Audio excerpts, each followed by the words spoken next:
Commençons par l'assurance vie, plus que jamais le premier placement des Français.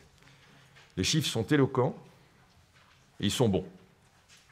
Ils montrent l'attachement des Français aux produits. Vous savez, l'image de couteau suisse qu'il est coutume d'utiliser et qui correspond effectivement à l'utilisation que font les Français de l'assurance vie, qui leur sert aussi bien, et d'ailleurs de façon prioritaire, comme avec un objectif de préparation de la retraite, donc de long terme, mais qui peut aussi constituer une épargne pour des achats importants, notamment en matière d'immobilier. On voit donc une progression de l'encours sur un an de quasiment 48 milliards, plus 3%. C'est un chiffre tout à fait satisfaisant dans le contexte français. Nous voyons bien que l'assurance vie est en croissance. Et c'est aussi l'occasion de faire deux constats. Le premier, c'est qu'il s'agit d'un placement de long terme. La durée moyenne de détention est autour de 11 ans. Et nous voyons aussi que les Français sont très attachés à la dimension sécuritaire du produit. Et on voit qu'il y a certes une légère augmentation, une amélioration au niveau des UC. Ça ne peut se faire sur les stocks que de façon lente, mais cette tendance existe, on va la retrouver.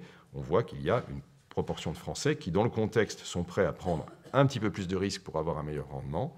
Ça se fait progressivement, c'est une acculturation qui se fait, mais nous savons que c'est très important de respecter le rythme des Français, de faire de la pédagogie, de ne pas chercher à les forcer à aller dans telle ou telle direction. Et d'ailleurs, pour bien comprendre comment ils voient l'assurance vie, nous avons pris l'initiative d'interroger les Français.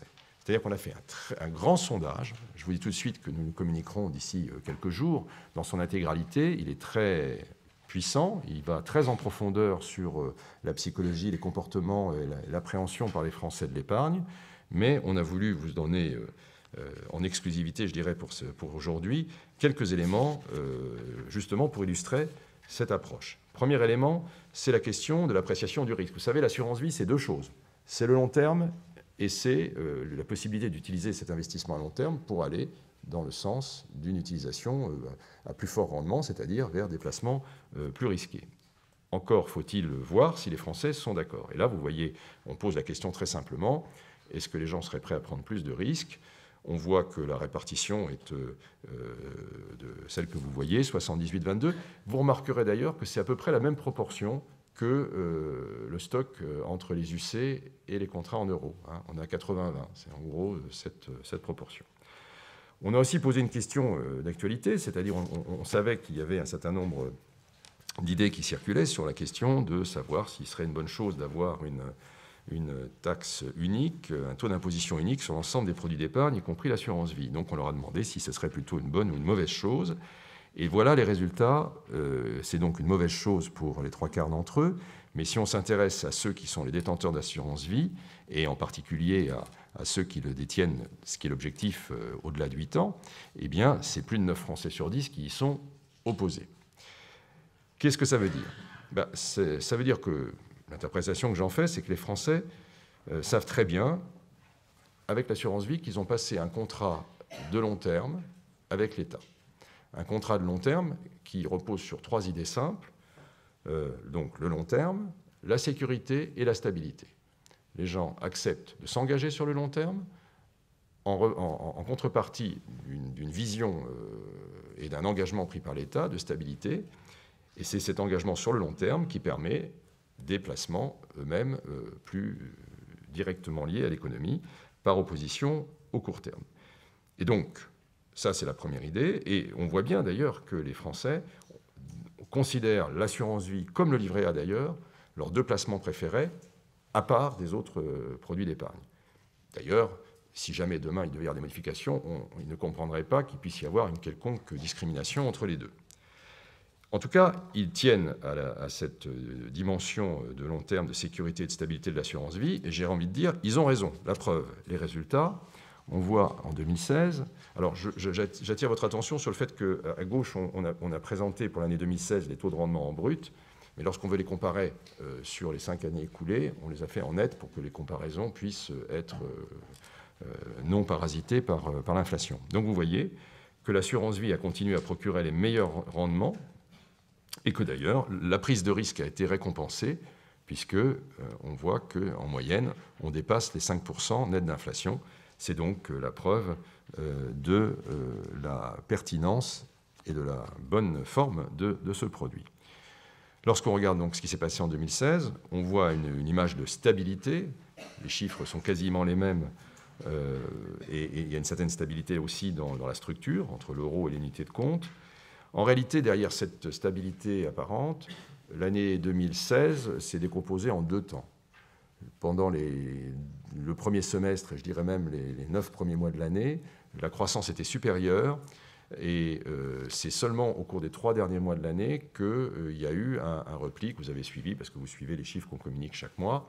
Donc, la moyenne arrive à la stabilité, mais il y a donc cette dichotomie entre les deux. Alors, on pourra avoir plus tard les explications qu'on peut avoir.